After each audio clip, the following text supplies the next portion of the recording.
Questo video è sponsorizzato da CardRaider. Clicca sul link che troverai nel testo di questo video e avrai diritto a un bonus di benvenuto di 2 euro spendibile sul loro marketplace. Inoltre, grazie al nuovo sponsor Fantasia Store, con il nostro codice sconto SEA5 avrai diritto al 5% di sconto per i tuoi acquisti su tutti i prodotti non scontati presenti sul loro sito. Eccoci qui, cari naviganti, per proporvi un primer dedicato al Centurion, cogliendo al volo il risultato del builder Fulvio Buono, che è riuscito a concretizzare il timore di molti giocatori della community attorno a una leggendaria tanto potente da essere bannata. Già, perché in un passato non molto remoto, con la complicità di un colore, il blu, che da sempre foriero di interazioni e controlla i massimi livelli, in un formato come quello Centurion, ipotizzare un certo tipo di approccio alle partite appariva troppo oppressivo. Ora, con un power level sempre più elevato, questa leggendaria appare quasi depotenziata rispetto ad altre scelte più blasonate, ma come avrete modo di scoprire in questo primer, questo mago umano, nel giusto contesto, sa ancora incutere molta paura. Questa volta il parleremo di Baral, Chief of Compliance.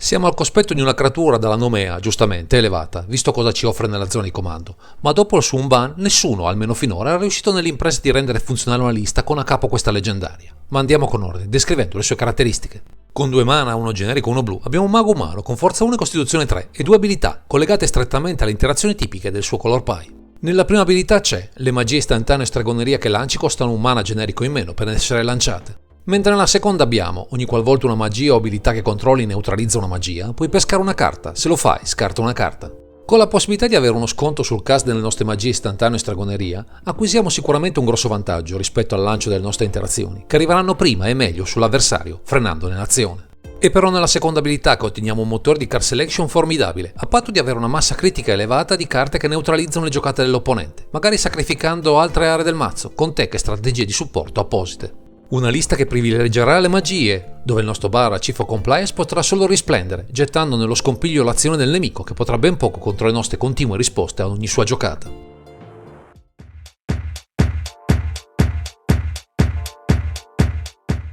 Dovendo valorizzare al massimo le abilità offerte da Baral Chief of Compliance, è chiaro che infarciremo la lista di magie, principalmente in grado di neutralizzare le giocate avversarie, sacrificando lo slot a una sezione, quella delle creature, che non si concilia per nulla con questa strategia. Con queste premesse, come potremo vincere? Non certo con i danni da comandante o con i counter, ma c'è un modo, efficace e astuto, per risolvere il problema, con un'unica potentissima creatura che ci porterà alla vittoria molto in fretta, Blasting Colossus. Questo ciccione indistruttibile con travolgere porta con sé i segnalini infettare in un numero sufficiente ad annichilire, con un solo attacco, l'opponente di turno, lasciando tutto lo spazio necessario alle magie, sfruttando i vantaggi del generale. Una sola creatura in un colore che non brilla certo di tutori per questi permanenti appare poco efficace in un formato veloce come il Centurion, ma anche qui il nostro colore ci offre altre tech di supporto estremamente potenti a partire da una magia iconica, Polymorph. Grazie a lei possiamo istituire una nostra creatura in campo con l'unica presente nel mazzo, cortocircuitando i costi di cast del golem, anche se dovremo trovare il modo di avere un bittante in campo, cosa non certo facile non avendoli tradizionali nel mazzo.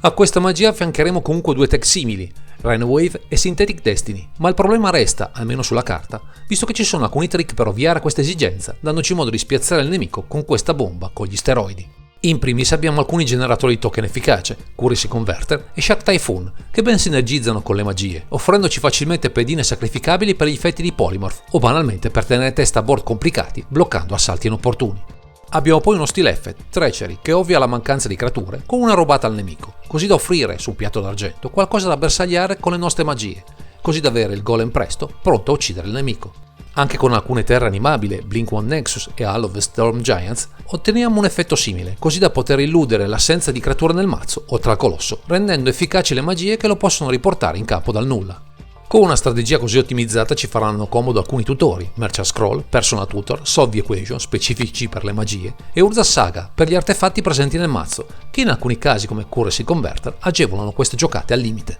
Abbiamo anche qualche sasso tra Mox Amber e Sapphire Medallion per accelerare la nostra azione, anche se, come vedremo in seguito nel proseguo di questo video, abbiamo tutti i mezzi per tenere bada al nemico rissoso, mentre noi ci prepariamo con calma a vincere. Grazie a carte come Future Sight, Narset Partner of Vase e a terre come Caster Vantress e Mystic Sanctuary, punteremo una selezione delle carte importanti, in unione con un generale che punta a selezionare sempre il meglio in mano, potendo così sempre replicare all'avversario. Di certo non ci faremo mancare gli strumenti per pescare nuove carte, con Chemistry Insight, Deep Analysis, Fact of Fission, Frantic Search, Memory Delage, Pool of Tomorrow, First of Discovery e War Room, ottenendo sempre il meglio dalla pila in ogni circostanza. E vista l'importanza del comandante per la strategia del mazzo con Cavern Soul e Riptide Laboratory, faremo di tutto per proteggerlo e il suo ingresso, ma anche contro le rimozioni moleste, sfuggendo alle trappole del nemico così da essere sempre pronti a valorizzare le nostre giocate.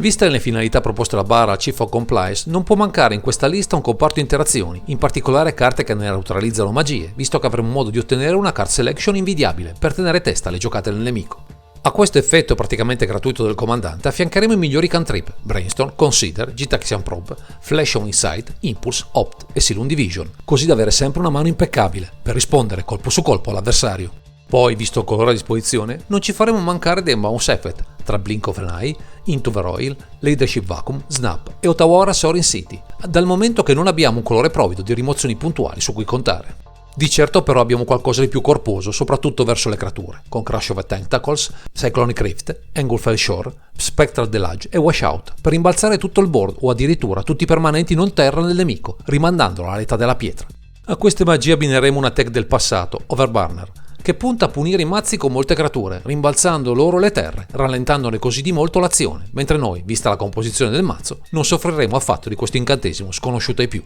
Ovviamente abuseremo dei counter, spina dorsale del mazzo, con 17 di loro, tra Condensed, Lost Focus, Memory Lapse, Negate e Tails End, così da avere ottime possibilità di sfruttare la seconda abilità del generale, senza contare che anche la prima è ottima per migliorare la resa del mana in campo. Anche le carte modali non ci mancheranno con Archmage Charm, Cryptic Command, Mystic Confluence e Supreme Will, certi di portare la partita avanti nei turni, valorizzando lo sconto di mana del comandante e l'enorme comparto interazioni, fino ad arrivare a concretizzare la vittoria. Resta ancora spazio per qualche carta di contorno tra le arti Shift, Relic of Progenitus e Field of Ruin, provando a coprire qualche lato cieco del nostro color pie, anche se, alla fine dei conti, non siamo messi poi così male con tutte le nostre preziose magie.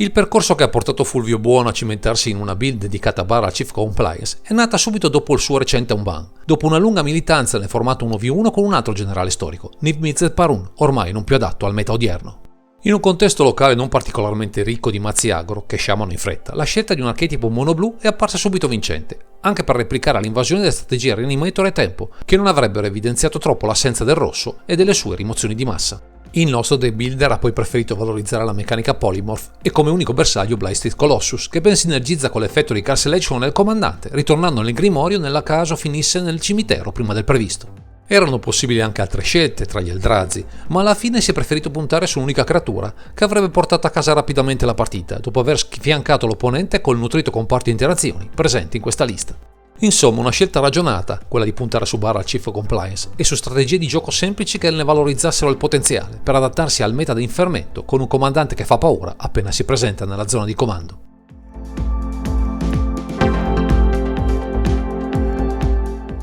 Se sulla carta il nostro Fulvio Buono ha ipotizzato un game plan per questo Bara Chief Compliance piuttosto semplice, nella realtà dei fatti bisogna porre la massima attenzione nella messa in atto delle nostre giocate, per riuscire a strappare all'agognata vittoria. Nelle prime fasi della partita si deve far entrare il comandante, preferibilmente di terzo turno, in modo da avere fonti di mana adeguata per accedere ai counter a disposizione, scontati nel costo di lancio del generale, distruggendo il gioco dell'avversario il prima possibile. Con il mana stappato avvieremo quella fase di terrorismo psicologico con i counter, scavando di volta in volta nel grimorio alla ricerca di una delle spell in grado di effettuare l'effetto di poliformismo, con il supporto di tutori consentiti nel nostro color pie. Bisogna però giocare con calma presto questi effetti, specialmente se ci troviamo di fronte a un avversario che annovera il bianco nella sua mana base, visto che potrebbe avere accesso a carte capaci di esiliare il colosso, distruggendo completamente la nostra chiusura principale. Fondamentale sarà avere sempre mana libero per replicare colpo su questo tipo di giocatore, una volta fatto entrare in campo il nostro ciccione, in assenza di carte come Force of Will, in grado di intervenire senza spendere mana, così da stupire l'avversario ormai impotente.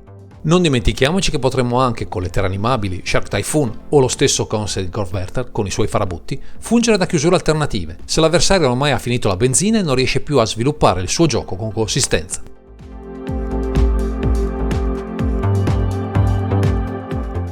Grazie ai consigli del nostro deck builder proviamo a comprendere che questa lista basata su Bara Chief of Compliance si posiziona nel meta 101 rispetto ai diversi archetipi che al momento bazzicano tra i tavoli da gioco. Verso i mazzi a base Reanimator avremo ottima possibilità di tenere testa a questi avversari, visto che andranno in vantaggio carte, con mulligan aggressivi e effetti di looting, trovandosi poi sempre un counter che li aspetta al varco, sulle loro giocate chiave. Verso i midrange deck siamo in maggiore equilibrio, visto che saremo obbligati a spendere più risorse counter per proteggere il nostro generale, dando spazio alle loro creature ad alto impatto sul game, anche se fortunatamente, con i vantaggio carte e rimbalzini, possiamo allungare la partita a nostro piacimento e stallarla fino alla vittoria. Verso gli aggro deck siamo in forte sofferenza, potendo chiudere solo e in tempi brevi con il nostro colosso, prima che il loro board diventi ingestibile, impiegando i nostri tutori per cercare i bounce effect di massa e guadagnare respiro. Verso il tempo deck siamo in bilico e molto dipenderà dall'esito del dato, potendo sfruttare questo flebile vantaggio per interagire in fretta con questi generali, spesso difficili da gestire se entrano in campo, potendo riequilibrare dei matchup altrimenti sfavorevoli.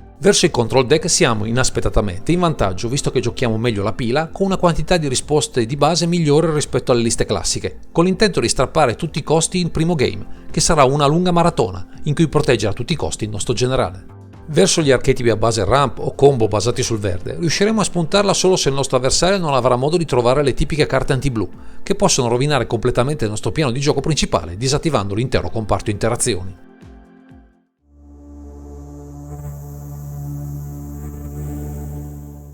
Con i limiti del blu, oramai basato sulle carte del passato, per Fulvio Buono trovare delle migliorie per questo bar al Chief of Compliance non è affatto facile, soprattutto in quest'ultimo periodo in cui la casa madre preferisce potenziare il gioco basato sul board e non sulla pila. Di tanto in tanto saltano fuori però delle eccezioni, come per Minor Misstep e Change of Equation, che vanno a rimpolpare la massa critica dei counter già presente nella lista, per una maggiore consistenza degli effetti di card selection del nostro comandante. Una carta che si è rivelata superflua è stata Sapphire Medallion, poco incisiva con il suo discount effect, preferendo PD Needle per rispondere meglio a matchup complessi, andando ad arricchire il comparto tutorabile da Urza Saga, o al limite scartandola da generale nel caso il matchup non ne avesse bisogno.